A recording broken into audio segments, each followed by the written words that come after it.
आपण आजच्या भागाला आपल्या सुरुवात करूया. तर गंमत अशी झाली आहे, मागे म्हटल्याप्रमाणे, की आता हे पुढचे श्लोक जे काही एक 5-10 श्लोक आहेत, हे अत्यंत महत्वाचे आहेत. आणि ज्या अर्थी महत्वाचे आहेत, त्या अर्थी त्यावर जास्ती अभ्यास, जास्ती प्रयोग, जास्ती अनुभव, अशा सगळ्याच गोष्टींची गरज आहे.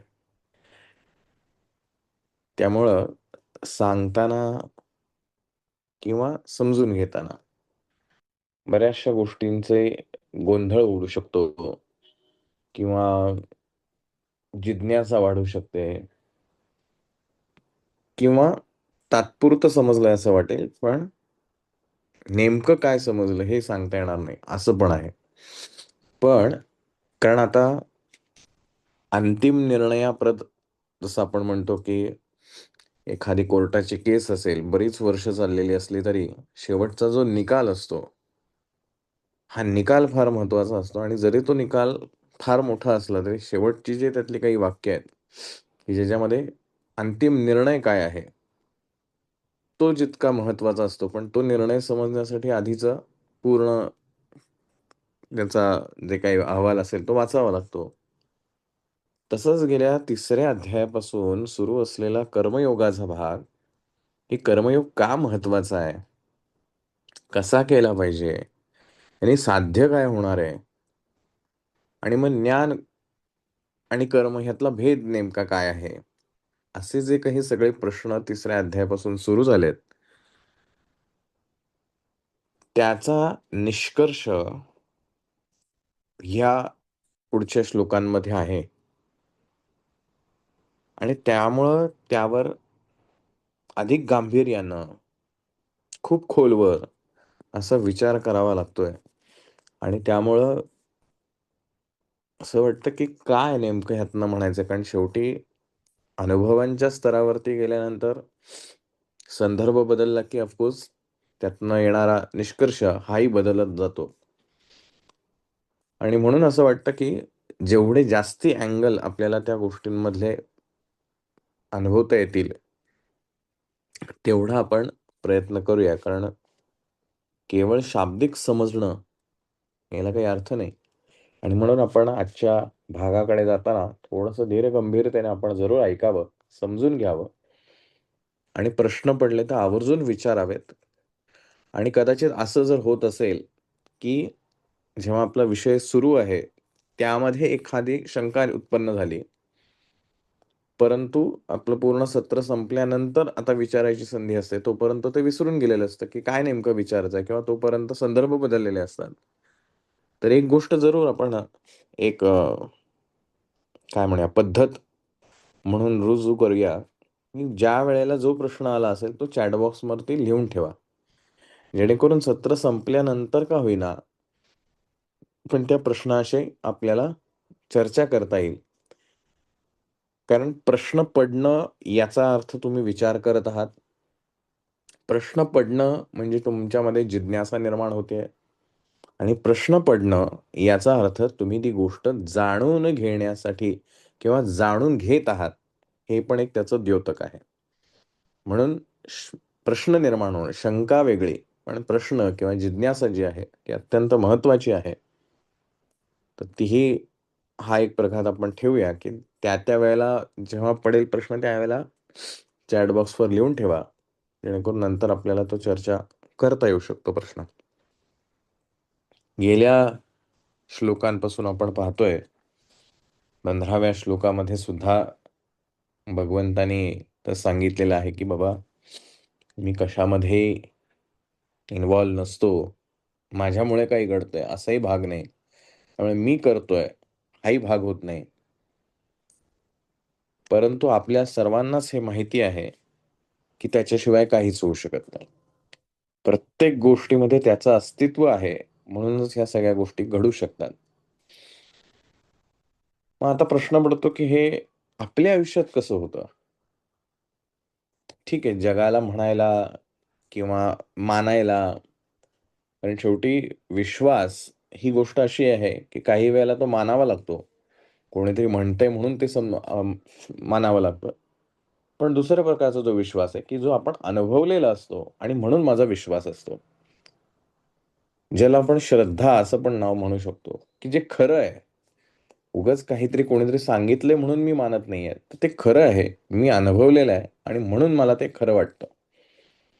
तर त्या अनुषंगाने, की सगळं तो करतो, पण तरी तो म्हणतो मी कशात नाही. माझ्यामुळे पुण्य होत नाही, माझ्यामुळे पापही घडत नाही. हे असं जे सगळं आहे, हे सगळं काय घडतं? मग ह्या कर्मयोगाशी, ज्ञानाशी ह्याचा काय संबंध आहे आणि ह्याचा वैयक्तिकरित्या माझ्या जीवनामध्ये काय संदर्भ आहे?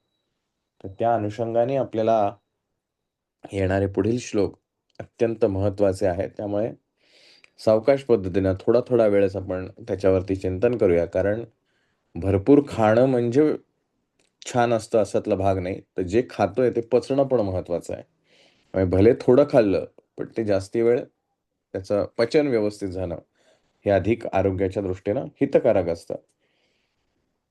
तर या स्वयंप्रेरकच्या प्रवास गीतेचा शोध स्वतःच्या या मालिकेमधील आजच्या भागामध्ये मी आपल्या सर्वांचे सहर्ष स्वागत करतो. आपला सुरू असलेला अध्याय क्रमांक 5, श्लोक क्रमांक 16 याच्यावरती 17 यावरती आज आपण चिंतन करणार आहोत.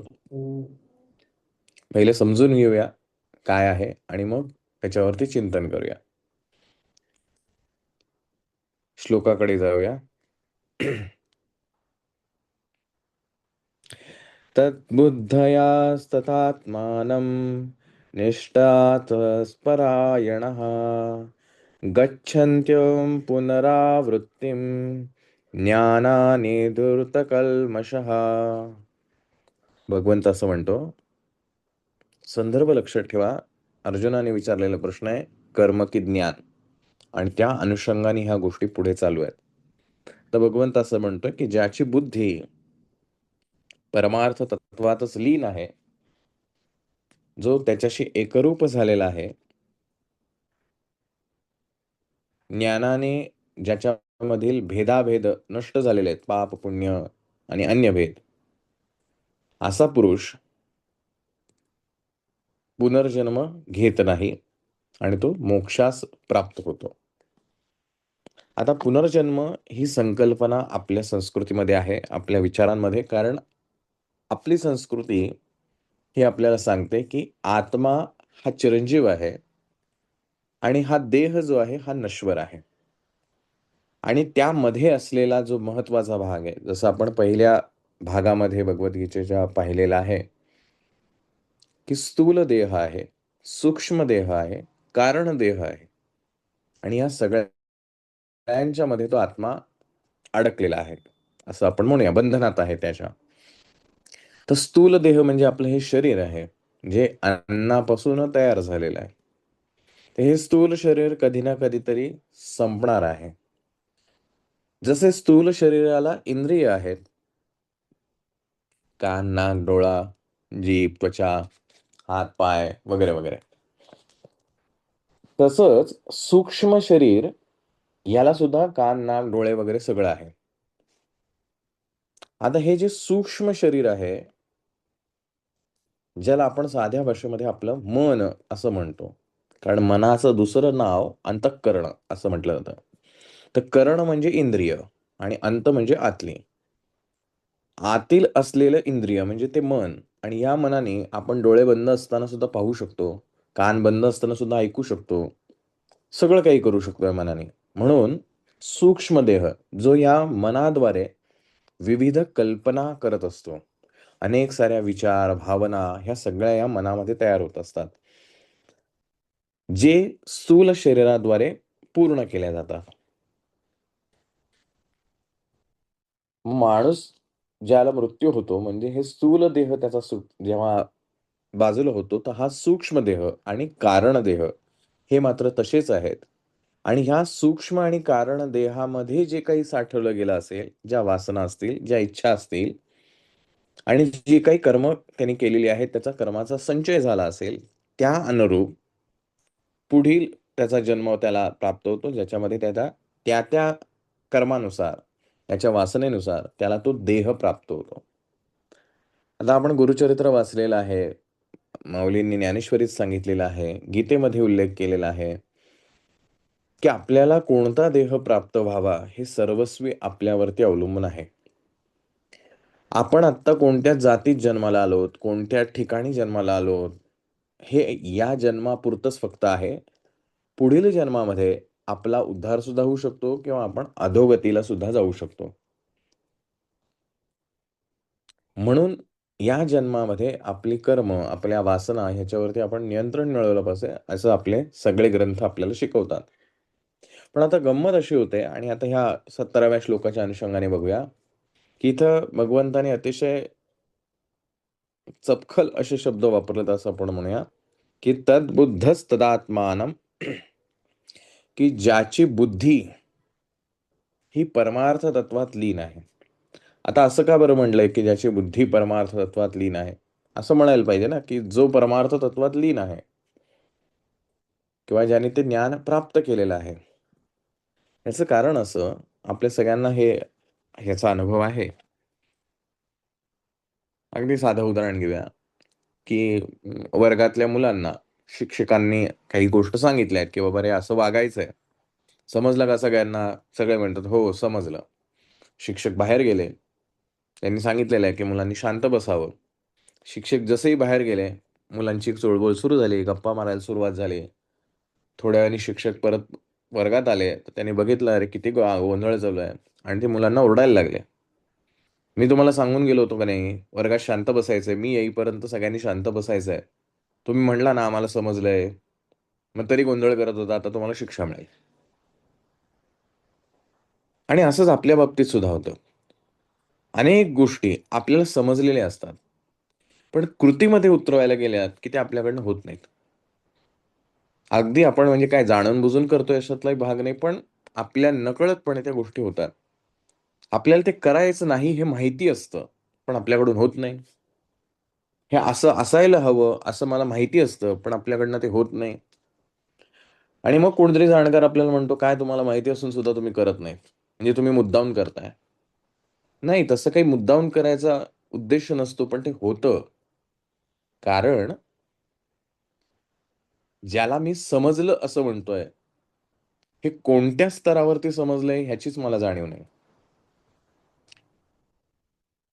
आपण जे म्हणतो, की मराठीतली म्हण आहे, "कळतंय पण वळत नाही." की सगळं कळतंय हो, हे असं-असं करायला पाहिजे, पण होत नाही. याचं कारण काय? ते इथं 17व्या श्लोकाच्या अनुषंगाने महत्त्वाचं आहे, की मला कळतंय याचा अर्थ मला त्यातले शब्द कळलेले आहेत. त्यातला जो अर्थ त्या शब्दांमागचा अर्थ आहे, कारण मी भाषा शिकलेलो आहे. त्यातलं व्याकरण शिकलेलो आहे. त्या अनुषंगाने ते शब्द जे पडलेत, त्याच्या अनुषंगाने माझ्या मेंदूला त्या गोष्टीचं आकलन झालेलं आहे. म्हणून आपण त्या स्तरावर म्हणतो, की हे मला समजलं. पण कळलं, पण वळलं नाही. आता का वळलं नाही? कारण ते केवळ ह्या आकलनापुरतंच होतं. जे आतपर्यंत पोहोचायला पाहिजे. जसं आपण एखादी गोष्ट म्हणतो, की एखादा आयुष्यातला असा एखादा कटू अनुभव असतो, की तो एकदा अनुभव घेतल्यानंतर ती गोष्ट ठामपणे आपल्या चित्तावर अशी काही उमटते, की त्या पलीकडे आपण परत कधीही ती गोष्ट करायला जात नाही. किंवा तसा जर काही समोर प्रसंग असेल, तर आपण त्याच्यापासून 2 हात लांब थांबतो. कारण तो जो पूर्वीचा जो काही कटू अनुभव आला असेल, तो इतका कटू असतो, ज्याचे परिणाम इतक्या खोलवर गेलेले असतात, की समोरच्याने जबरदस्ती केली तरी सुद्धा आपण पुन्हा तो प्रसंग अनुभवू इच्छित नाही किंवा त्या गोष्टीमध्ये पडू इच्छित नाही. एखाद्या व्यक्तीचा आपल्याला प्रचंड वाईट अनुभव आला, ज्याच्या प्रचंड वेदना आपल्या मनाला झाल्या. आपण त्या व्यक्तीसोबत पुन्हा काही मनापासून करण्याच्या इच्छेमध्ये अजिबात नसतो. म्हणजे काय झालंय? की त्या गोष्टीचा जो काही परिणाम आहे, तो इतक्या खोलवर गेला. आता खोलवर म्हणजे काय? तर केवळ मनापुरत्या, केवळ विचारांपुरत्या, केवळ मेंदूपर्यंत न राहता चित्तावरती त्याच्या स्मृती उमटल्या, त्याचे इम्प्रेशन उमटले. म्हणजे जसं आपल्या घरामध्ये भिंतींवरती, फरशींवरती असे काही डाग पडलेले असतात कशा निमित्तानं, की ते जाता जात नाही. काहीही करा. आणि ते कायमस्वरूपी तसेच राहतात. तसं ह्या चित्तावरती अशा काही गोष्टी पेरल्या जातात, की तुम्ही काही करावं, ज्याला आपण स्वभाव असं म्हणतो किंवा मूळ पिंड त्या व्यक्तीचा असतो. त्या जीवाचा जो मूळ पिंड आहे, तो तसाच आहे. तुम्ही कितीही त्याला सांगा, तो तसाच वागणार आहे. अगदी आपल्या आजूबाजूच्या असलेल्या लोकांसोबत सुद्धा आपण हे बघतोय. ह्याला कितीही सांगा, हा असंच करतो. हा असंच का करतो? कारण त्याच्या त्या पिंडामध्ये, त्या चित्तावरती जे काही इम्प्रेशन पडलेले आहेत, या जन्मातले असतील किंवा मागच्या जन्मातले असतील. त्यामुळं त्याच्याकडून ती तशीच कृती घडते. पण आत्ता जे तुम्ही त्याला काही सांगताय, हे बदलायला पाहिजे, असं करायला पाहिजे, ते केवळ मेंदूपुरतं होतंय. म्हणजे तेवढं शाब्दिक जे आकलन व्हायला पाहिजे तेवढंच होतंय. त्याचा अनुभव जो हवाय खोलवरचा, तो त्याला मिळत नाही. त्यामुळे हे 2 समजणं जे आहे, हे 2 स्तरावरचं आहे. आणि इथे भगवंताने आपल्याला ही गोष्ट क्लिअर करून सांगितली आहे, की मी नेमकं कोणाच्या बाबतीत हे व्यक्त करतोय. म्हणजे हा 15, 16, 14 हा जो सगळा त्यांनी गाभा सांगितलाय, की बाबा मी ह्याच्यामध्ये नसतो, मी पाप-पुण्यामध्ये कशामध्ये सहभागी नाही, वगैरे, वगैरे. हे सगळं मी कोणासाठी म्हणतोय, की ज्याला आतून हे समजलेलं आहे. काय समजलंय? तर त्याला परमज्ञान झालेलं आहे. आता परमज्ञान वगैरे असे शब्द वापरले, की आपल्याला असं वाटेल, बापरे! किती जड-जड शब्द आहे. आपल्याला कधी परमज्ञान व्हायचं? अनेक बाबतीत आपल्याला परमज्ञान होतं. बघा तुमच्या आयुष्यात असे काही प्रसंग आहेत का? म्हणजे एक मुलगा लहानपणी सावलीला खूप घाबरायचा. त्याला वाटायचं सावली म्हणजे भूत आहे आणि सावली दिसली, की तो घाबरायचा. त्यामुळे सावली पडेल अशी काही गोष्ट होणार नाही, असा तो पूर्ण प्रयत्न करत राहायचा. हळू मुलगा मोठा होत गेला. मॅच्युरिटी येत गेली. अनुभव बदलायला लागले. आता त्याला कळलं, की अरे सावली म्हणजे काहीच नसतं. ते प्रकाश आपल्या शरीरातनं पास होऊ शकत नाही म्हणून तो अंधार पडला. म्हणजे तिथे प्रकाश नाहीये म्हणून ती सावली पडली. ज्याला आपण सावली असं म्हणतो, तो अंधार आहे. जर प्रकाश पडला तर ती सावली जाते. आता त्याच्या त्या सावलीबद्दलची जी काही मनातली भीती, भ्रम जो काही होता, गैरसमज होता, तो दूर झाला.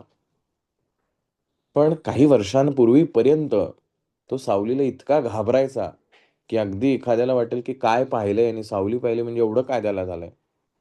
जे की इतरांसाठी खूप सामान्य गोष्ट होती. अरे सावली तर आहे ना, एवढं काय घाबरतोय त्याला? त्याच्यासाठी ती फक्त सावली नव्हती. त्या सावली पलीकडे काहीतरी होतं.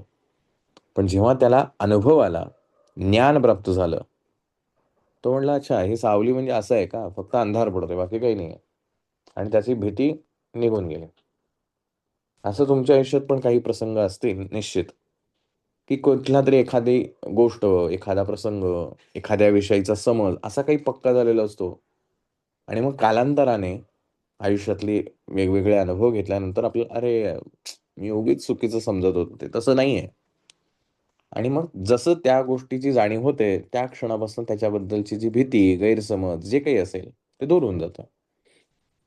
असं घडतं आपल्या आयुष्यामध्ये छोट्या-मोठ्या कुठल्याही स्वरूपामध्ये असेल.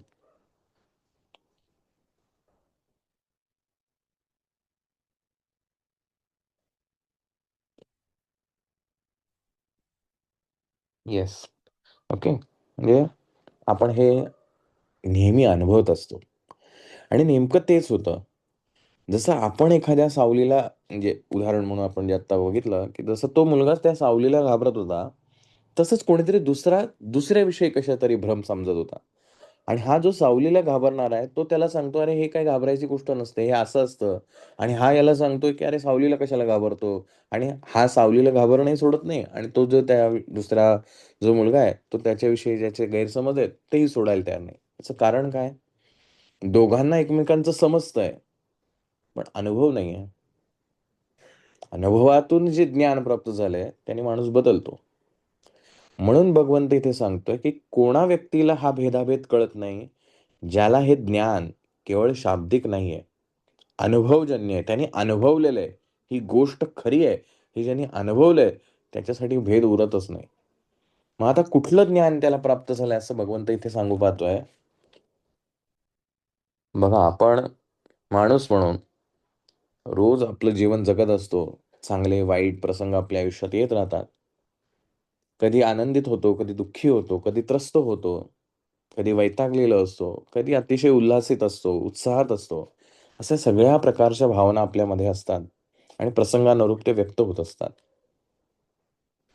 ह्या सगळ्यामध्ये हे नेमकं कोण अनुभवत असतं? शरीराला हे सगळे अनुभव येतात. चांगल्या वाईटाचे, आनंदाचे, उत्साहाचे, दुःखाचे, त्रासाचे? ऑब्व्हियसली नाही. आपल्यालाही माहिती आहे. हाताला कसलं दुःख होणार आहे? पायाला कुठलं दुःख होणार आहे? डोळ्यांना कसं दुःख होणार आहे? किंवा आनंद होणार आहे? जे होणार आहे ते माझ्या आतमध्ये, माझ्या मनामध्ये होणार आहे. मग माझ्या मनामध्ये नको-नको ते विचार येतात. चांगले येतात, वाईट येतात, कोणाविषयी प्रेमाचे येतात, कोणाविषयी रागाचे येतात, कोणाविषयी आणखीन काय गोष्टींचे येतील. हे सगळे विचार येतात. मी म्हणतो हे माझे विचार आहेत आणि या विचारांशी मी बांधलेलो आहे.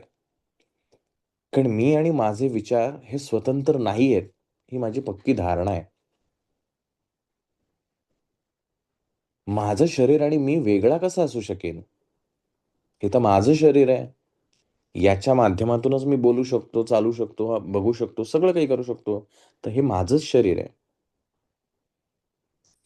असं आपलं प्रत्येकाचं जीवन आहे. पण मला एका प्रश्नाचं उत्तर द्या. माझं शरीर, माझं मन, माझे विचार, माझे भावना, मला येणारे अनुभव, या सगळ्याची जाणीव असणारा कोण आहे? हे मला रात्री झोप चांगली लागली, हे जाणणारा कोण आहे? मला नाही झोप चांगली लागली, नुसतं या कुशीवरून त्या कुशीवर असं माझं चालू होतं. हे जाणणारा कोण आहे? शरीर आहे? मन आहे? विचार आहेत? की आणखीन काही आहे? कोणीतरी आहे, ज्याला हे सगळं कळतंय. जो प्रत्येक वेळेला हे सगळं पाहतोय. माझे विचार माझ्या मनात येतायत, मला कळतंय की. म्हणजे माझ्या मनात माझे विचार येतायत हे कळणारा कोणीतरी आहे. पण तो कोण आहे? मला नाही माहिती. पण आहे. थोडं जर मी त्याच्याकडे लक्षपूर्वक पाहिलं तर मला कळतं की खरं आहे. मला हात आहे, मला पाय आहेत, मला डोळे आहेत, मला दिसतंय, मला ऐकू येतंय. हे सगळं कळणारा कोणीतरी आहे ना. डोळ्यांना तर स्वतः कळू शकत नाही की मी पाहतोय म्हणून. मनामध्ये उमटणारे सगळे विचार हे कोणाला तरी कळतायत. बऱ्याच वेळेला आपण आपल्याशीच बोलत असतो आतमध्ये आणि हे बोलणारी दोघं जण, एक विचार मांडणार आहे, दुसरा ऐकणार आहे, मग दुसरा त्याला प्रतिवाद करणार आहे. हे दोघांचंही ऐकणारा आतमध्ये आणखीन एक कोणतरी आहे, की ज्याला हे सगळं कळतंय आणि म्हणून आपण म्हणतो, की माझ्या डोक्यात असे सगळे विचार चालू आहेत. म्हणजे कुठेतरी जसं आपण वहीवरती लिहितो, म्हणून त्या शब्दाला काहीतरी अर्थ येतो. लिहायलाच काही नसेल, तुम्ही शब्द लिहिणार कुठं? हवेत तर लिहिता येत नाही. काहीतरी तर पाहिजे तिथं लिहायला. वाळूवर लिहाल, मातीवर लिहाल, पाटीवर लिहाल, कशावरती तरी लिहायला पाहिजे.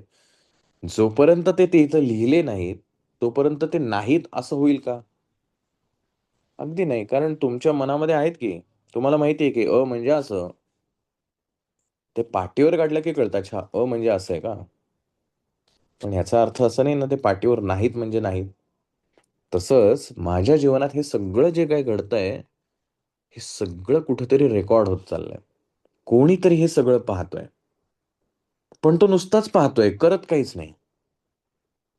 म्हणजे गंमत बघा, समुद्रावरती अनंत अशा लाटा चालू असतात. या लाटांचं स्वतःचं एक अस्तित्व आहे.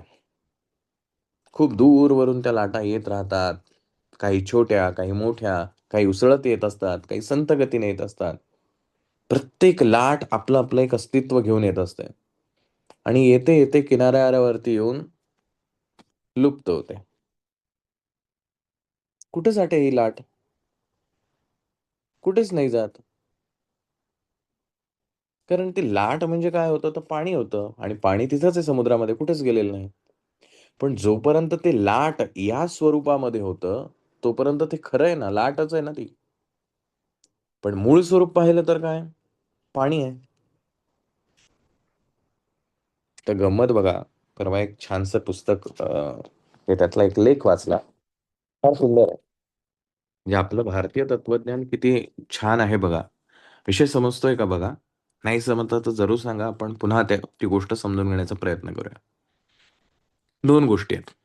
आपण एक जागे असतो, म्हणजे जागेपणी जे ज्या गोष्टी करत असतो आणि एक स्वप्नामध्ये आपण काही गोष्टी करत असतो. आपल्या प्रत्येकाला स्वप्न पडतात. यातलं खरं काय असतं? जागे पण खरं आहे का स्वप्न खरं आहे? बरं. आता आपण थोडंसं विचार करूया, कारण हा 17वा श्लोक खूप महत्त्वाचा आहे समजून घेणं. 17च नाही, 17 पासून पुढे, म्हणून मी म्हटलं ते अनुभवणं फार गरजेचं आहे. आपण जागेपण खरं आहे, हे कशाच्या बेसिसवर म्हणतोय माहिती आहे? एकच कारण आहे. हा मी जो आहे ना, हा खरा आहे. ह्या एका धारणेवरती आपण म्हणतो, की मी जागा आहे हे खरं आहे. पण आता मी जे तुम्हाला सांगणार आहे, त्याच्यावरती कोणाचंही उत्तर नाही येणार नाही, याची मला पूर्ण खात्री आहे, की ज्यावेळेला तुम्ही झोपेत आहात, एखादं स्वप्न पाहत आहात, त्या स्वप्नामध्ये असताना बघा विषय लक्षात घ्या. तुम्ही झोपलेले आहात, स्वप्न पडलेलं आहे आणि स्वप्नामध्ये असताना तुम्ही असं म्हणाल, "हे स्वप्न खोटं आहे?" तुम्ही म्हणाल, "हे स्वप्न खरं आहे." ते खरं कधीपर्यंत आहे? जोपर्यंत तुम्हाला जाग येत नाही. आणि ज्यावेळेला तुम्ही झोपलेले असता, त्यावेळेला जागेपण खोटं असतं. जागेपण असं काही नसतंच. कारण आपल्याला त्याची जाणीवच नसते, की आपण जागेपणी काय करत असतो. झोपल्यावर कुठे जाणीव असते, आपण कसे झोपलेलो आहोत, काय झोपलेलो आहोत, कुठे झोपलेलो, कुठे जाणीव असते. झोपल्यानंतर जे खरं असतं, जे जेव्हा स्वप्न पडतं, त्याला स्वप्नच खरं असतं. आणि जेव्हा त्या स्वप्नातून जाग येते, "अरे, हे स्वप्न होतं का?" बरोबर आहे, असंच आहे. स्वप्नामध्ये असताना स्वप्नच खरं असतं. म्हणजे तीच खरी गोष्ट आहे. जागेपण असं काही नसतंच. राइट? हा सगळ्यांचा तुमचा अनुभव आहे.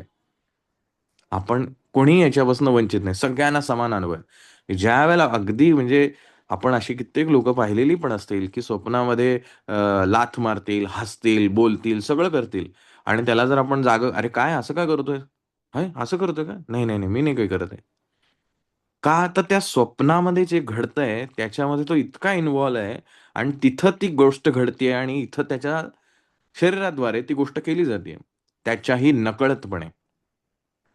म्हणजे स्वप्नामध्ये असताना स्वप्न खरं आहे. पण जेव्हा जागे झालेलो असतो, तेव्हा ते स्वप्न असतं. कळला फरक दोघांमधला? नसेल कळला तर सांगा, मी परत एक्सप्लेन करेल परत. जेव्हा आपण जागे असतो, तर त्या जागे असण्याच्या संदर्भानं स्वप्न हे खोटं आहे. पण जेव्हा आपण झोपलेलो आहोत, स्वप्नामध्ये आहोत, त्याला स्वप्न खरं आहे आणि जागे पण खोटं आहे. बघा पटतंय का?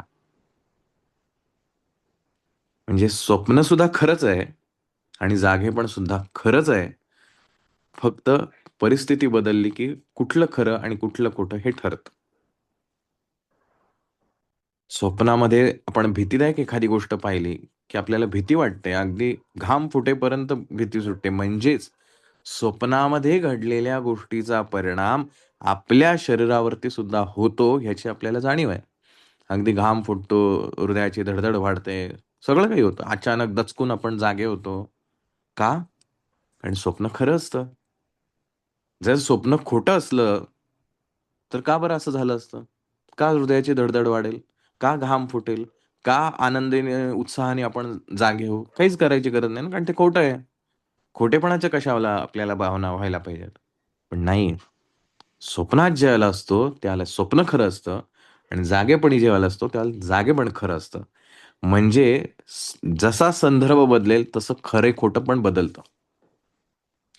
तसंच जोपर्यंत त्या समुद्रावरती लाट म्हणून त्याचं अस्तित्व आहे, तोपर्यंत लाट खरी आहे.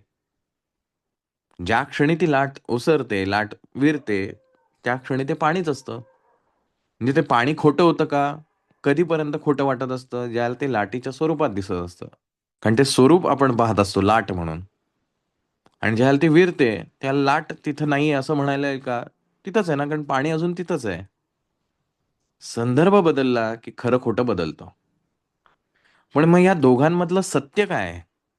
सत्य एकच आहे. पाणी. जागेपण आणि स्वप्न ह्याच्यामधलं सत्य काय आहे? जागेपण ज्याला कळतंय आणि स्वप्न आहे हे ज्याला कळतंय, हे दोघंही ज्याला कळतायत, तो खरा असला पाहिजे. मग आता जेव्हा मी या दोन्ही गोष्टींकडं, जागेपण आणि स्वप्न एक त्रयस्थ नजरेने पाहायला लागेल. म्हणजे असं कल्पना करा, की तुमच्या समोर एक माणूस उभा केलाय. एक जागा आहे आणि तोच माणूस त्याचा डुप्लिकेट जो आहे तो झोपलेला आहे.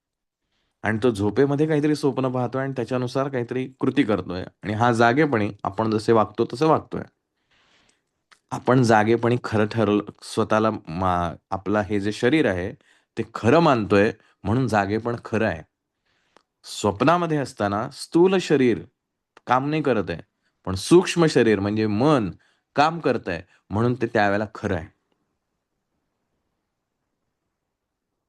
पण हे स्थूल शरीर आणि सूक्ष्म शरीर जे काही म्हणून करतंय, ते सगळं अॅक्नॉलेज करायला, रेकॉर्ड करायला, त्याची जाणीव ठेवायला कोणतरी आहे. म्हणून आपल्याला झोपेतनं जाग आल्यानंतर सुद्धा हे कळतं, "अरे, मी स्वप्नात होतो." ते कुठेतरी ते रेकॉर्ड होत असल्याशिवाय तर हे कळणार नाही. म्हणजे हे सगळं पाहणारा कोणतरी आहे आणि तो जो पाहणारा आहे, ती लाट ज्याच्यामुळे आकाराला आली आहे, ते पाणी जे आहे, ते म्हणजे परमेश्वर आहे. ते म्हणजे चैतन्य आहे. म्हणून तो करत काहीच नाही, पण त्याच्याशिवाय काहीच घडत नाही. फक्त संदर्भ बदलला, की गोष्ट बदलते, अर्थ बदलतात. हे आपल्या रोजच्या दैनंदिन जीवनातल्या अनुभवातून सुद्धा आपण पाहू शकतो आणि तेच इथे भगवंत सांगतोय, ज्यावेळेला मला हे समजेल, की अरे हे ज्याला मी जागेपण म्हणतोय, हे खरं आहे असं म्हणतो, ते झोपल्यानंतर खोटं होतं आणि ज्या स्वप्नाला मी झोपेत असताना खरं म्हणत असतो, ते झोपेतून जागा झाल्यानंतर ते खोटं होतं. म्हणजे बघायला गेलं तर दोन्ही आपापल्या जागेवर खोटंच आहे. कारण जर खरं असेल तर दोन्ही ठिकाणी ते खरंच असलं पाहिजे, पण तसं होत नाहीये. म्हणजे जागेपण सुद्धा खोटं आहे आणि स्वप्नावस्था सुद्धा खोटीच आहे. कुठल्या संदर्भाने हा महत्वाचा विषय. तो भाग 17व्या श्लोकामध्ये भगवंताने इथं मेन्शन केलाय, की जाणणं म्हणजे काय? ज्यानी बुद्धीनी हे जाणले, या विवेकाने ज्यांनी जाणलेलं आहे, अनुभवलेली आहे ही गोष्ट, की अरे एकमेव फक्त पाणी एवढीच गोष्ट काहीतरी सत्य असू शकते. मग लाट आली काय आणि लाट विरली काय? कशाला दुःख होईल? कारण तो म्हणला सत्य काय पाणी आहे. पाणी कुठेच जाऊ शकत नाही. जागेपण आणि स्वप्नपण. आपल्याला संदर्भासाठी एक उदाहरण देतो. आपल्या सगळ्यांना परिचित आहे. स्वामी चरित्रातला 7वा अध्याय. ब्रह्मचारी बुवांचा. जे ब्रह्मचारी बुवा हेच तर सांगत असतात जगाला. सत्य काय आहे? तो चैतन्य, ते परमेश्वर हाच एकमेव सत्य आहे. पण हे शाब्दिक चालू आहे. महाराजांकडे जेव्हा ते आले, ब्रह्मचारी बुवांनी काय विचारलं त्यांना? ब्रह्मपद तदाकार होणं म्हणजे काय? आता हे ब्रह्मपद म्हणजे काय आहे? ब्रह्म याचा अर्थ चैतन्य, अवेअरनेस, जाणीव. हे होणं म्हणजे काय? या ब्रह्माची जाणीव होणं म्हणजे काय? आता मला एक गंमत सांगा. तुम्ही स्वतःला कुठल्याही गोष्टींचा आधार न घेता पाहू शकता? म्हणजे आरशात पाहायचं नाही, पाण्यात पाहायचं नाही, आणखीन कशामध्येही पाहायचं नाही, कशातही पाहायचं नाही. पण स्वतःच्या डोळ्यांनी स्वतःला पाहायचं, स्वतःचा चेहरा. आपण पाहू शकतो? स्वतःच्या डोळ्यांनी स्वतःचा चेहरा पाहता येईल का? राइट? अनिताताई म्हणतात नाही, जयश्रीताई म्हणतात नाही. नाही, ते तुम्ही सगळेच नाही म्हणाल. आपल्याला आपला चेहरा पाहण्यासाठी कशाची तरी आवश्यकता आहे. ते प्रतिबिंब पाहावं लागतं तेव्हा आपल्याला कळतं, अच्छा माझा चेहरा असा दिसतोय. पण हे जर खरं मानलं आणि मी तुमच्यासमोर कुठलाही आरसा नाही, पाणी नाही, काहीही ठेवलेलं नाहीये आणि तुम्हाला विचारलं, की तुमचा चेहरा आत्ता आहे का इथे? तर तुम्ही असं म्हणाल, "नाही जरा विचार करावा लागेल, आहे की नाही चेहरा?" कशाला विचार करावा लागेल? तुम्ही म्हणाल, "आहे की चेहरा." आरशाची काय गरज आहे मला? मला माहिती आहे मला माझा चेहरा आहे म्हणून. तो बघायचा असेल तर मला आरशाची गरज आहे. पण मी माझ्या चेहऱ्याचं अस्तित्व नाकारू शकत नाही. पण ते पाहायचं असेल तर मला कशाची तरी गरज आहे. ब्रह्मचारी बुवांनी विचारलेला प्रश्न हाच आहे, की हे ब्रह्म जे जाणायचं आहे, हे जाणायचं कोणी? स्वतःच स्वतःला कसं जाणता येईल बरं? कारण जाणण्यासाठी आपण स्वामी चरित्रातल्या 14व्या अध्यायामध्ये एक ओळ येते बघा. ज्ञाता आणि ज्ञान.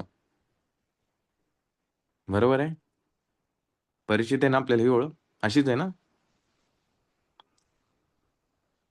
आता हे ज्ञाता, ज्ञेय आणि ज्ञान काय आहे नेमकं? कारण इथं त्यांनी असं म्हटलंय की ज्ञाता हे दोन्ही एकच आहे. तुम्हीच आहात. म्हणजे काय आहेत? ज्ञाता म्हणजे जाणणारा, जो पाहतोय. ज्ञेय म्हणजे ज्याला पाहतोय.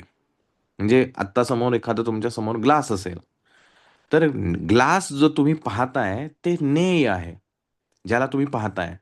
कोण पाहताय? तुम्ही पाहताय. तर तुम्ही ज्ञाता झाला. आणि जे तुम्हाला ग्लास आहे हे जे समजतंय ते ज्ञान आहे. म्हणून ज्ञाता, ज्ञान, ज्ञेय अशा 3 गोष्टी आहेत. आता ब्रह्मचारी बुवांनी महाराजांना विचारलेला प्रश्न आहे, की हे ब्रह्मपद तदाकार होणं म्हणजे काय सांगा? म्हणजे साधा प्रश्न विचारलाय, मीच माझा चेहरा कसा पाहू ते सांगा. कारण ब्रह्मानी ब्रह्माला पाहणं कसं शक्य आहे? कारण ब्रह्मानी ब्रह्माला पाहण्यासाठी 2 ब्रह्म असले पाहिजेत. आणखीन एक गणितातलं उदाहरण देतो. आपल्याकडे गणितामध्ये एक कन्सेप्ट असते. अनंत, इन्फिनिटी म्हणून, की जी मोजता येत नाही अशी गोष्ट. आता अनंत 2 असतील का 1च असतील? आपण असं म्हणू शकू का 2-2 अनंत आहेत. अरे 2 अनंत आहेत म्हणजे तुम्ही मोजताय की. म्हणजे ते अनंत कसं होईल? अनंत याचा अर्थ जे मोजता येऊ शकणार नाही. म्हणजे ड्युएल इन्फिनिटी असा काही प्रकार असू शकत नाही. इन्फिनिटी एकच आहे. अनंत म्हटलं की अनंत. तुम्ही म्हणला की नाही ह्याच्यावरती 1 शून्य लावल्यावर मला आकडा मोजता येतोय, याचा अर्थ ते अनंत नाहीये. अनंत म्हणजे अशी संख्या ज्याची गणतीच होऊ शकत नाही. जी मला माहिती नाही.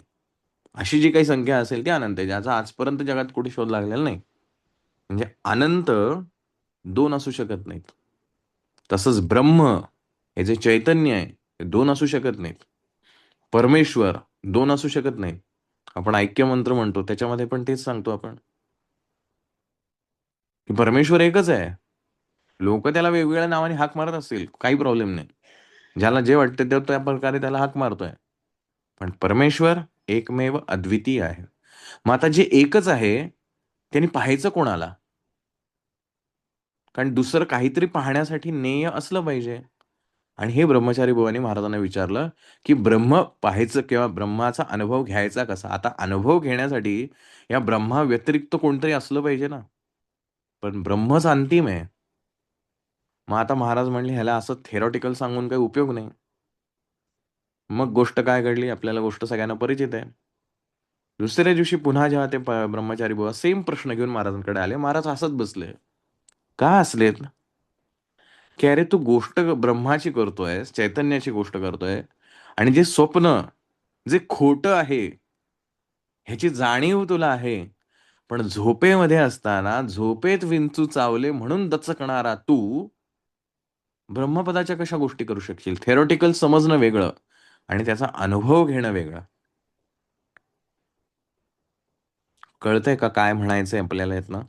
आणि 17वा श्लोक त्याच अनुषंगाने आहे. म्हणून ही वेगवेगळी उदाहरणं द्यायचा प्रयत्न करतोय. येस. ज्ञेय म्हणजे काय? ज्ञेय म्हणजे ज्याला पाहताय तुम्ही. म्हणजे एखादी वस्तू, की तुम्ही ती वस्तू पाहताय. तर ती वस्तू झाली ज्ञेय आणि तुम्ही पाहताय म्हणून तो झाला ज्ञाता. म्हणजे पाहणारा आणि ज्याला पाहतोय तो. आपण अजून सोपं उदाहरण घेऊया, की तुम्ही टीव्ही पाहताय. तर टीव्ही हे झाले ज्ञेय आणि तुम्ही पाहताय म्हणून तुम्ही झाला ज्ञाता. कळला फरक? ज्याला पाहतोय, जी गोष्ट पाहतोय ती ज्ञेय. जो पाहतोय तो ज्ञाता आणि त्याच्यामध्ये जी प्रोसेस होऊन जे जाणलं जातंय ते ज्ञान. त्यामुळे ज्ञान ही अशी काही वस्तू नाहीये, की जी दाखवता येऊ शकते. ठीक आहे? तर विषय समजतोय? जाणणं जे आहे, हे मी बुद्धी स्तरावरती समजणं म्हणजे काय? ते अनुभवणं. हे अनुभवणं कशा स्वरूपावर आहे, जे आत्ता ब्रह्मचारी भवनचा आपण संदर्भ घेतला, तोच इथे भगवंत इथे सांगतोय, की एकदा तू हे जाणल्यानंतर, की स्वप्न हेही खोटं आहे आणि जागेपण हेही खोटं आहे, मग तुला स्वप्नात घडलेल्या गोष्टींमुळं त्रासही होत नाही किंवा आनंदही होत नाही आणि जागेपणी घडलेल्या गोष्टींमुळं सुद्धा आनंदही होत नाही आणि दुःखही होत नाही. तू दोन्ही ठिकाणी स्थिर असतोस. आणि दोन्ही गोष्टी खोट्या आहेत याची तुला जाणीव झाली. मग खरं काय? खरं हे आहे, ज्याला हे कळतंय, की हे जागेपण आहे आणि ज्याला हे कळतंय हे स्वप्न आहे, हे दोन्ही जो जाणणारा आहे, तोच खरा आहे. पण तो दिसत नाही. आणि ते इथे भगवंतानी स्पष्ट सांगितलेलं आहे, की हे ज्याने जाणलेलं आहे, अनुभवलेलं आहे, मग त्याला कळतं, अरे लाट म्हणून अशी काही वेगळी नसतेच, असतं ते फक्त पाणी. समुद्रामध्ये भेद होऊच शकत नाही, कारण त्याच्यामधला कॉमन फॅक्टर एकच आहे, पाणी. पाणीच हेच सत्य आहे. फक्त हा अरबी समुद्र असतो, तो पॅसिफिक असतो. मी त्याला नावं दिलेली आहेत. गोष्ट एकच आहे. म्हणून हा माणूस काय, तो माणूस काय, हा प्राणी काय, तो प्राणी काय, हे सगळे एकच आहेत, हे त्यांनी अनुभवलेलं आहे. जाणणं वेगळं. आपल्यासारखं काय म्हणतील, "हो, मला समजलंय, सगळे एकच आहेत." आणि जर आपल्याला कोणी म्हणलं, "कुत्र्याच्या तोंडात हाल घालून दाखवा," तर भाऊ नको. लांब असलेलं, "अरे, हो, सारखं आहे ना तुम्ही." आणि हेच ज्ञानेश्वर माऊलींच्या बाबतीत झालं. आपल्या सगळ्यांना माहिती, माऊलींनी रेड्याचे मुखी वेद बनवले, की माऊलीही तेच सांगत होते त्या धर्मपीठाला, की "अहो, कसला भेदाभेद करताय तुम्ही? हे सगळं झूट आहे." कारण माऊलींनी अनुभवलेलं आहे. आता त्या धर्मपीठाने शाब्दिक अनुभवलेलं आहे ना. त्यांना ग्रंथ सगळे पाठ आहेत. पण ज्याला माऊली अशा प्रकारे त्याचं काउंटर करायला लागले त्यांच्या ह्याला, की ते गडबडले. हे बोलायला खूप सोपं आहे म्हणे, करून दाखवता येईल का? माऊली म्हणे, "त्याच्यात काय? खरं आहे ते खरं आहे." मग त्यांनी सांगितलं, "हा रेडा आहे बघा, ह्याच्या मुखी वेद बनवून दाखवा." माऊली म्हणले, "वरनं दिसताना रेडा दिसतोय ना, वरनं ती लाटच आहे. आतमधलं काय आहे? चैतन्य आहे." आणि मग त्या रेड्याच्या मुखी जे वेद वदवले जे म्हणतात, ते गोष्ट त्याचं कारण हे लॉजिक हे आहे. कारण माऊलींनी ते अनुभवलेलं आहे किंवा माऊली त्या स्वरूप आहेत. अनुभवल्यापेक्षा आपण म्हणूया ते स्वरूप त्यांनी जाणलेलं आहे. आता त्यांना हे शरीर म्हणून, मन म्हणून असं काही भेदाभेद राहिलेलाच नाही. आणि इथे माऊलीने दृष्टांत फार सुंदर दिलेत या श्लोकासंदर्भातले. माऊली असं म्हणतात, "ऐसे व्यापक ज्ञान भले." आता व्यापक म्हणजे ते व्यापून उरलेलं आहे. सर्वत्र एकच असलेलं आहे. इकडं वेगळं आणि तिकडं वेगळं अशातला भाग नाही. व्यापलेलं आहे. ऐसे व्यापक ज्ञान भले, जयांचिया हृदयाते गिवसित आले, तयांची समता दृष्टी बोले विशेषु काही. असंच ज्यांना ज्ञान झालेलं आहे, आपल्या सगळ्या संतांकडे बघा. खरे संत, की ज्यांनी अतोनात समाजातनं हालअपेष्टा सहन केल्या, समाजाने त्यांना छळलं, पण कधीही त्यांनी त्यांच्यावरती राग धरलेला नाही. कारण राग धरायला कोणावरती राग धरायचा हे त्यांना माहिती आहे, की राग धरूच शकत नाही आपण. कारण मी आणि ते काही वेगळे नाहीच. आय थिंक तुकाराम महाराजांचा अभंग आहे, "ऐसी कळवळ्याची जाती, करी लाभा विण प्रीती."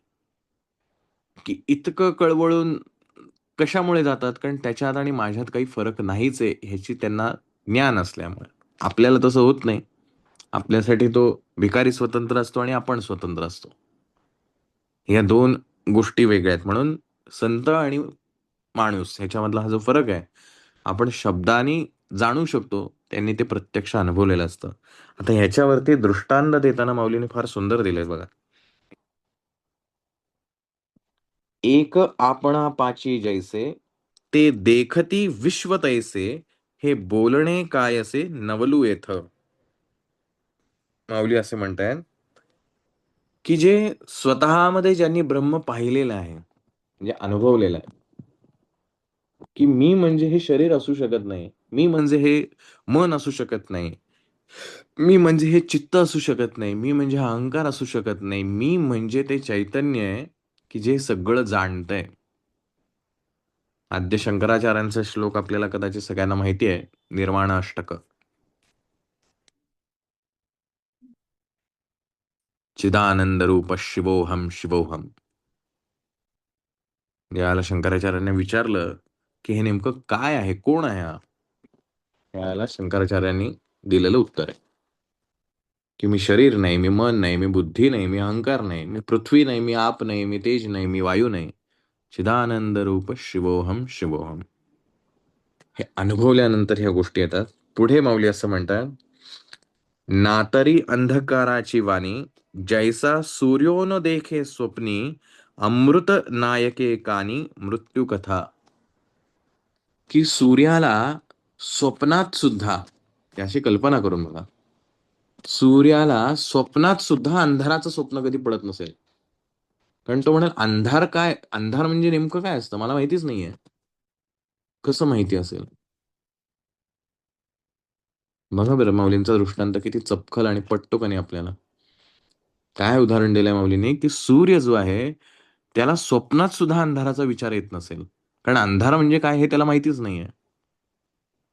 पुढे माऊली असं म्हणतायत, हे असो संतापू कैसा, चंद्रू न स्मरे जैसा, भूती भेदू नेणती तैसा ज्ञानी येते. की ज्याप्रमाणे चंद्राला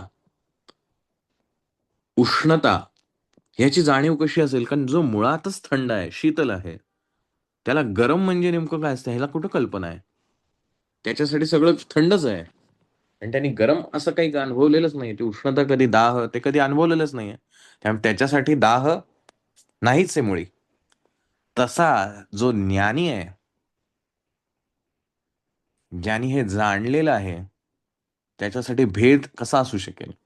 तो कसं म्हणू शकेल ही लाट वेगळी आणि ती लाट वेगळी आहे? तो कसं म्हणू शकेल की टीव्ही वेगळा आहे आणि टीव्हीची स्क्रीन वेगळी आहे? तो कसं म्हणू शकेल हा माणूस वेगळा आहे आणि तो माणूस वेगळा आहे? म्हणून सगळ्या संत मंडळींनी जे आपल्याला सांगितलं, ह्या माणसातला परमेश्वर पाहायला शिका. आपण त्याचे काही चुकीचे अर्थही काढले की माणसातच देव असतो, मग मला काही करायची गरज नाहीये. माणसात देव असतो बरोबर आहे, पण तो देव जागा असला पाहिजे ना.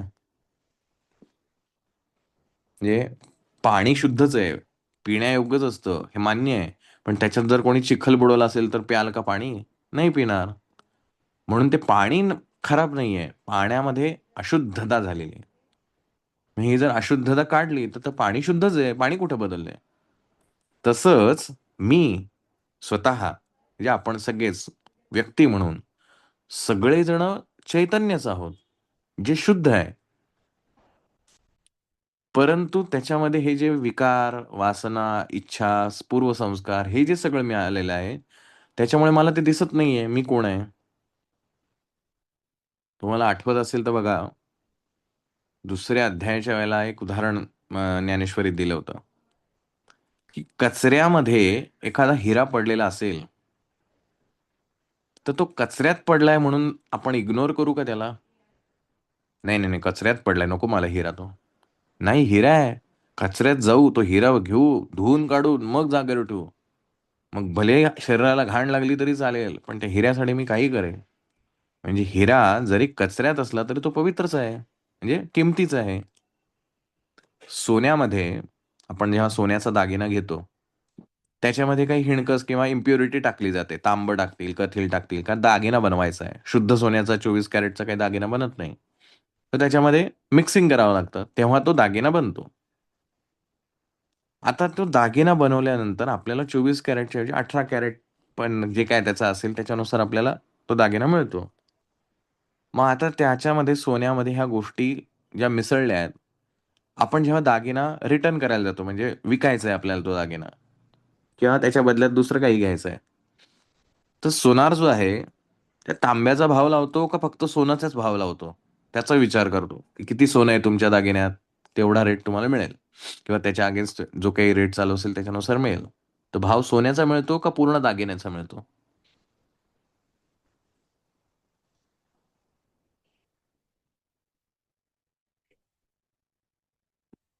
काय वाटतं? तुमचा अनुभव काय सांगतो? तुमच्या इथला सोनार काय सांगतो? गोल्ड, सोनं, सोन्याचा, राइट? म्हणजे दागिन्यामध्ये कितीही इम्प्युरिटी टाकली, तरी ज्याला परत ते द्यायची वेळ येते, त्याला सोनं फक्त सोनं एवढाच विचार करतो. म्हणजे ते कितीही त्याच्यात अशुद्धता मिसळली तरी ते शुद्धच असतं. तेवढी अशुद्धता बाजूला काढली की ते तसंच आहे, शुद्धच आहे. तसंच आपलं झालंय. आणि ते भगवंत इथे सांगतोय आपल्याला. हे ज्ञान का आवश्यक आहे? तर ज्ञान आहेच आपल्याला. आपण आपण कोण आहोत याची आपल्याला जाणीव आहे. पण आपण स्वतःला कमकुवत बनवत गेलोय. मला हे येणार नाही, मी कोणतरी असाच आहे, मी वेडगळच आहे, वगैरे, वगैरे. कितीतरी आपल्या आयुष्यातले जे काही पूर्वसंस्कार असतील, त्या सगळ्यातून आपली ही विचारधारा तयार झाली आहे. आणि म्हणून आपण मूळ अस्तित्वाला विसरलो. पण आपल्यामध्ये ती क्षमता आहे. विवेकानंद का इतके प्रभावशाली ठरले? कारण विवेकानंदांनी हेच आत्मचैतन्य लोकांना सांगून दिलं, दाखवलं, की हे तुम्ही करू शकता. जे विवेकानंदांचं फार सुंदर वाक्य आहे, की "ईश्वराचे पुत्र तुम्ही, तुम्हाला कसली कमतरता आहे? तुम्ही कसे हाराल?" किती आत्मविश्वास ह्या वाक्यामध्ये प्रेरित होतो. तसंच भगवंतानी इथे तेच सांगितलंय, की जर तुम्ही ही तुमच्यामधली इम्प्युरिटी ज्यांनी काढली आहे, ज्यांनी ते सोनं अग्नीमध्ये टाकलं, तप्त करून घेतलं, त्यातली जी अशुद्धता आहे, जे हिणकस आहे, ते बाजूला काढलं आणि फक्त शुद्ध सोनं घेतलं, त्याला काय फरक पडतोय? तो शुद्धच आहे ना. तेवढीच किंमत त्याला मिळणार आहे, जेवढी आधी होती. असं नाही होणार, की त्याच्यात हिणकस मिसळलंय, इम्प्युरिटी मिसळली म्हणून आता त्याची व्हॅल्यू नाही राहिली. नाही, ते सोनं अग्नीत टाका, पुन्हा ओरिजिनल होईल. त्यातले जे इम्प्युरिटी आहे काढून टाका. त्याची किंमत तेवढीच आहे. तसंच ज्या वेळेला माझ्यातली ही इम्प्युरिटी जी आहे, ही बाजूला पडेल, त्याला मी शुद्ध चैतन्यच असेल आणि असं ज्या दिवशी मला जाणीव होईल, त्या दिवशी मला पुनरावृत्ती, पुनर्जन्म अजिबात नाही. कारण पुनर्जन्म घेणार कोण? जिथे मीच अस्तित्वात नाही, जिथं माझा देहच अस्तित्वात नाही, म्हणजे अस्तित्वात नाही म्हणजे तो खोटा आहे याची मला जाणीव झाली आहे. माझं मन जे सूक्ष्म आहे, जे विचार करतंय, जे वासना निर्माण करतंय, तेही खोटं आहे, ह्याची मला जाणीव झाली. आता कोण पुनर्जन्म घेणार? म्हणून आपण कायम मुक्तच आहोत, पण ह्या विकारांमुळे आपण बंधनात अडकलोय. म्हणून आपण जे म्हणतो मोक्ष मिळवायचा आहे. कोणाला मोक्ष मिळवायचा? आत्म्याला नाही मोक्ष मिळवायचा. आत्मा मुक्तच आहे. मनाला मुक्ततेची गरज आहे. कारण मन जोपर्यंत आहे तोपर्यंत आपण मुक्तच होऊ शकत नाही. आणि मनाशिवाय आपलं कार्यही घडत नाही. म्हणून ह्या मनाला, हे जे मन बहिर्मुख आहे, सारखं बाहेर धावतंय, त्या मनाला अंतर्मुख करावं लागतं आणि त्याला सांगावं लागतं, "अरे तू कोण नाही आहेस." आणि म्हणून आपण जे या वर्षभरामध्ये ध्यानधारणाचं सत्र जे घेतलं, त्याचा मागचा उद्देश तो होता, की आपण थोडं तरी अंतर्मुख व्हावं, शांत व्हावं. रोज धावतोच आहे आपण, पण थोडं आतमध्ये वळल्यानंतर आपल्याला जो अनुभव मिळेल आणि ह्या अनुभवातून जेव्हा जाणीव व्हायला लागेल, की अरे खरंच काहीतरी वेगळं आहे आणि मग त्याच्याकडे जी ओढ निर्माण होईल. म्हणजे जयश्री ताई ज्या आहेत त्या 15 दिवसातनं एकदा घेतायत. उद्देश काय आहे? आपल्याला ती सवय लागावी. त्या काही वर्षभर रोज-रोज घेणार नाहीत, कारण त्यांचं वैयक्तिक जे असेल त्या करतील. आपल्याला ती सवय लागावी म्हणून त्यांनी ते प्रयोग दिले. आपण ते नियमित करणं आणि अंतर्मुख होणं, तेव्हा आपण त्या अनुभवाच्या स्तरावरती जाणवू शकू. अदरवाईज फक्त कळलंय पण वळत नाही. सगळं कळतंय हो, असं करायला पाहिजे पण होत नाही. स्वाभाविक आहे, कारण ते फक्त मेंदू स्तरापर्यंतच आहे. आतपर्यंत त्याचा अनुभव नाही. हे भगवंताने इथे सांगितलंय. सो आपल्याला ठरवायचं आहे, आपला हा जो काही देह आपल्याला मिळालाय, आपण जे काही मागच्या अनेक जन्मांमध्ये ज्या इच्छा, आकांक्षा ठेवल्यात, त्यानुसार त्या सगळ्या फुलफिल व्हाव्यात म्हणून हा देह आहे. पण हे आपलं अंतिम उद्दिष्ट नव्हे. म्हणून भगवंत इथे सांगतोय, का ज्ञान आवश्यकता आहे? ज्ञान प्राप्त झालं तुम्हाला एकदा, की तुम्ही मुक्त आहात. मुक्त झाला म्हणजे जीवन संपलं का? अजिबात नाही. आपल्याकडे अनेक असे संत होऊन गेले आहेत, जे जीवनमुक्त आहेत. ज्ञानेश्वर माऊलींचं उदाहरण घ्या. ज्ञान प्राप्त झाल्यानंतर त्यांनी किती मोठं कार्य केलंय. तुकाराम महाराजांचं उदाहरण घ्या. साधे वाणी अ, गावामध्ये अतिशय सुंदर म्हणजे सगळी सुबत्ता असलेल्या दुष्काळामध्ये सगळ्या गोष्टी संपल्या आणि व्यथित झाले आणि त्या भंडारा डोंगरावर जाऊन बसले. 17 दिवसानंतर जे मन अंतर्मुख झाल्यानंतर जे ज्ञानाची प्राप्ती झाली, तिथून त्यांचं आयुष्यच बदलून गेलं. म्हणून काय तुकाराम महाराजांचा देह संपला का? नाही संपला. ते आयुष्य जगलेच ना. जेवण करत राहिले, गप्पा मारत राहिले, लोकांशी बोलले, समाजात फिरत राहिले, सगळं करत राहिले. म्हणून ज्ञान मिळवायचं, अध्यात्म म्हणजे काहीतरी असं विशेष आहे, की ज्याने आपलं जगणंच संपतं अशातला भाग नाही. पण अध्यात्माची ओढ लागल्यानंतर जगणं बदलतं एवढं मात्र निश्चित. बोलण्याची ढब बदलते, बोलण्याची विषय बदलतात, फिरण्याचे विषय बदलतात. सगळ्या गोष्टी हळू बदलतात. कारण बाकी गोष्टींमधली नश्वरता ह्याची जाणीव झाल्यामुळे त्यातला इंटरेस्टच संपून जातो. आणि मग आता जे हवंय त्या कचऱ्यातल्या हिऱ्याची ओढ लागते. मग बाकीच्याकडे लक्ष कसं जाईल आपलं? म्हणून अध्यात्म जे आहे ते आपल्याला योग्य दिशेकडे घेऊन जातं. हे या 17व्या श्लोकामध्ये इथे भगवंतांनी सांगितलंय. हे ज्ञान ह्या कर्मयोगाच्या माध्यमातून ज्या ज्ञानाची प्राप्ती आपल्याला होणार आहे, हे ज्ञान ज्या क्षणी होतं, त्या क्षणी आपण मुक्त होतो. आपण या जन्मात होऊ, पुढच्या जन्मात होऊ, हजारो जन्मानंतर होऊ, लाखो होऊ, माहीत नाही. पण एवढं निश्चित आपण गेल्या 3ऱ्या अध्यायापासून हे समजून घेतोय. 2ऱ्या अध्यायामध्ये भगवंतांनी स्पष्टपणे सांगितलंय, हे झाल्याशिवाय राहणार नाही. प्रत्येक जीवाचा प्रवास एवढ्याच कारणासाठी चालू आहे. हे थोडक्यात आपला जो सोन्याचा दागिना आहे, तो दागिना म्हणून खूप छान आहे. अतिशय सुंदर आहे. पण त्यात जी हिणकस आहे, जे इम्प्युरिटी आहे, तांबं, कथील किंवा आणखी काही टाकलं असेल, ते म्हणजे आपले सगळे विचार, विकार वगैरे सगळे आहेत. एकदा तेवढं बाजूला गेलं, की आपण मुक्त आहोत. आता आपल्याला ठरवायचंय आपण कसं जगायचं. शेवटी प्रत्येकाला आपलं-आपलं ध्येय गाठायचंय. पण ते ध्येय किती सत्य आहे आणि किती त्याच्या मागे धावायचं का ते मृगजळ ठरणार आहे, हेही आपल्याला ठरवायचंय. जीवन सोडायचं नाही, संसार सोडायचा नाही. बघा कुठल्याही संतांनी ज्याला हे आत्मज्ञान झालंय त्यांनी कधीही असा समाजाला संदेश दिला नाही, की सगळं सोडून आता तुम्ही इथनं काम करा.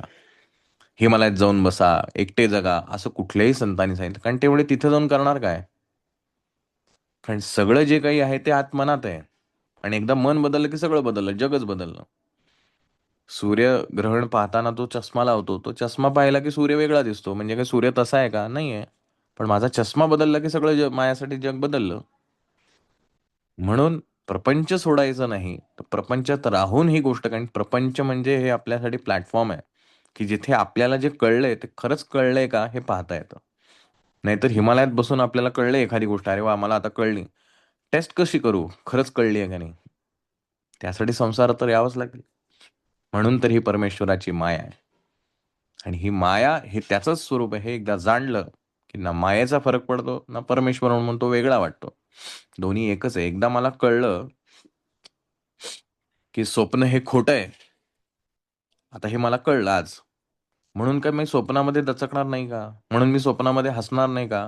म्हणून मी स्वप्नामध्ये आनंदित होणार की. कारण नॅचरल टेंडन्सी आहे ती. पण ठीक आहे ना, झालं म्हणून मी जाग आल्यानंतर ठीक आहे, ओके, स्वप्न होतं. इतकंच माझं रिप्लाय असेल त्याच्यात. ह्या ज्या गोष्टी आहेत, ह्या आपल्याला समजून घेण्यासाठी हा प्रत्येक श्लोक अनुभवांच्या स्तरावरती थोडासा खोलवर विचार करत राहा. या गोष्टींचा आपल्या आयुष्यात खूप फरक पडतो. आपलं आयुष्य बदलतं आणि ऑफकोर्स याचा व्यावहारिक जीवनावर आपल्या आयुष्यात ज्या-ज्या गोष्टींसाठी आपण झगडतोय, आपले प्रश्न सुटावेत, आपल्या समस्या सुटाव्यात, थोडी तरी मग आयुष्यात शांतता लाभावी, हे जे सगळे प्रश्न घेऊन बसलोय, या सगळ्या प्रश्नांची उकल इथं आहे. म्हणून गीता, ज्ञानेश्वरी ही फार आवश्यक आहे. गीता ज्ञानेश्वरी म्हणजे उतार वयातलं केलेलंच काम नव्हे. आयुष्य कसं जगायचं, कसं साध्य करायचं, ह्याच्यासाठी गीता ज्ञानेश्वरी महत्वाची आहे. अशा प्रकारे हा 17व्या 18व्या अध्याय पुन्हा असाच आहे, की कारण माझाही हा प्रयत्न आहे, की मलाही ती गोष्ट अधिकाधिक अनुभवायची आहे आणि मग अनुभवल्यानंतर ती तुमच्यापर्यंत त्यातली जेवढी जमेल तेवढी सांगण्याचा प्रयत्न करायचा आहे. कारण न अनुभवता ती गोष्ट सांगण्यात काहीच मजा नाही. ते केवळ शाब्दिक पांडित्य होईल. आणि त्या पांडित्याला काही उपयोग नाही ना तुम्हाला भावेल ना मला पटेल आणि ज्या परमेश्वराच्या माध्यमातून हे सगळं चालू आहे, तोही म्हणेल, "अरे पोकळ नुसत्या वाफा दवडून काही उपयोग नाही." अनुभवलंयस का? आपले ब्रह्मचारी बुवा व्हायला नकोत. महाराज म्हणतात, "अनुभव घे." अनुभवल्यानंतर मग तुला त्यातली सत्यता समजून जाईल. जागेपणी विचार करून आपण सगळे वागतो म्हणून ते सत्य वाटतं का? ऑफकोर्स. कारण आपण आपल्या देहाला, आपल्या शरीराला खरं मानत असतो. म्हणून शरीराद्वारे जे केलं जाते ते पण खरंच असलं पाहिजे. जेव्हा आपण स्वप्नामध्ये असतो त्यावेळेला आपलं मन खरं असतं. त्यावेळेला शरीर नसतंच ना तिथे. म्हणून स्वप्न खरं वाटत असतं. सो ज्याला आपण खरं मानतोय त्याच अनुषंगाने ती गोष्ट खरी असते. म्हणजे टीव्ही मध्ये अमिताभ बच्चन दिसतोय म्हणून तो खरा असतो का? तर असतो ना खरा, कारण तो टीव्ही मधला खरा आहे असं माझी धारणा असते. पण मला हेही माहिती असतं की अरे नाही नाही, ते फक्त चित्र आहे, खरा अमिताभ बच्चन तर दुसरीकडेच आहे. दोन्ही गोष्टी एकाच वेळेला खऱ्या आहेत. मी कशाला खरं मानतोय त्या अनुषंगाने ती गोष्ट खरी किंवा खोटी ठरते. कार्टून खरं की खोटं? कार्टून बघणारा लहान मुलगा असेल, ज्याचा त्याचा जीव असेल, तर त्याच्यासाठी ते कार्टून खरं असतं, त्यातलं कॅरेक्टर खरं असतं. कार्टून बघणारा मोठा माणूस असेल, तो म्हणायला "अच्छा, कार्टून आहे रे, मस्त मजा घे आणि सोडून दे." त्याच्यामध्ये इमोशन अडकून बसत नाही. का? कुठल्या संदर्भाने तो त्याच्याकडे पाहतोय ह्याच्यावरती अवलंबून आहे. त्यामुळे आपण देहाला खरं मानतोय म्हणून जागे पण खरंय. आपण जेव्हा मनाला खरं मानतो त्याला स्वप्न सुद्धा खरंच असतं. त्यामुळे दोन्ही गोष्टी एकाच वेळेला त्या त्या अनुषंगाने खऱ्यात. फक्त गंमत अशी आहे, जेव्हा कंपॅरिझन येतं त्यावेळेला एक गोष्ट खोटी होते आणि एक गोष्ट खरी होते. स्वप्नाच्या वेळेला जागे पण खोटं होतं, स्वप्न खरं ठरतं. जागेपणी जागे पण खरं असतं आणि स्वप्न खोटं असतं. म्हणून आपण म्हणतो ना, दिवा स्वप्न पाहू नका. कारण स्वप्न खोटं आहे असं आपण जागेपणी म्हणतो ना, पण तेच स्वप्नामध्ये काय म्हणू, "अरे वाह! मस्त स्वप्न चालू आहे." थोडं जास्त वेळ झोपून द्यायला असतं तर बरं झालं असतं, अजून स्वप्न वाढलं असतं. कारण ते स्वप्न खरं वाटत असतं ना आपल्याला. आणि मग अचानक कोणी असं उठवलं की कसं राग-राग होतो आपल्याला. कशाला उठवलं मला?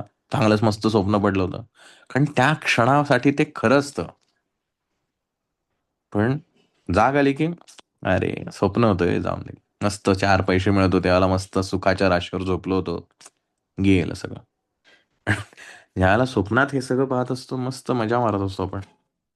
तर हा ह्याच्या भागातला किंवा श्लोकाचा मतितार्थ आहे. जाणणं हे अनुभवातून आंतरिक पाहिजे. बाह्य गोष्टींचं काय, आणि ज्याला एकदा आंतरिक कळलं, मग पुन्हा काही एक्सप्लेन करायची गरज पडत नाही. तो ऑटोमॅटिकली त्याच प्रकारे करतो. I am not the body nor the emotion nor the thoughts, I am the soul. Right. हे आता हे म्हणणं आणि अनुभवणं या स्वरूपातनं आपण ह्याच्याकडे पाहावं. अगदी बरोबर आहे. चिदानंद रूप शिवोहम शिवोहम. आज रात्री झोपण्यापूर्वी जरूर एकदा छानपैकी युट्यूबवर बरेचसे व्हिडिओ आहेत. छानपैकी एक निर्वाण अष्टक लावा. शांतपणे ऐका. मस्त वाटतं. झोपही छान लागेल. पहिले विचार नाही आला, नाही आला, काही हरकत नाही. आज न उद्या कुठेतरी त्या मनावरती साठवलं जाईल. तेवढं सुद्धा महत्वाचं आहे. सच्चिदानंद रूप शिवोहम शिवोहम. तशा प्रकारे हा आजचा 17वा श्लोक आपला या ठिकाणी संपतो. 18वा श्लोक आपल्याला आता पुढच्या आठवड्यामध्ये सप्ताह आहे. तर आपण बघूया, त्यावेळेला ठरवूया की घ्यायचं की नाही शनिवार रविवारी, नाहीतर ब्रेक घेऊया एक आठवड्याचा आणि सप्ताह संपल्यानंतर दत्त जयंतीच्या नंतरच्या आठवड्यामध्ये आपण 18वा श्लोकाकडे जाऊया. आता थोडंसं मंदावलेल्या स्पीडनेच जाऊया. एक एक गोष्ट जरा डीपली समजून घेण्याचा प्रयत्न करूया. जसा जरा असं समजल्यासारखं वाटेल, आता थोडं सोपं होतंय. मग पुन्हा एक एक 2-2 श्लोक वाढवत राहूया.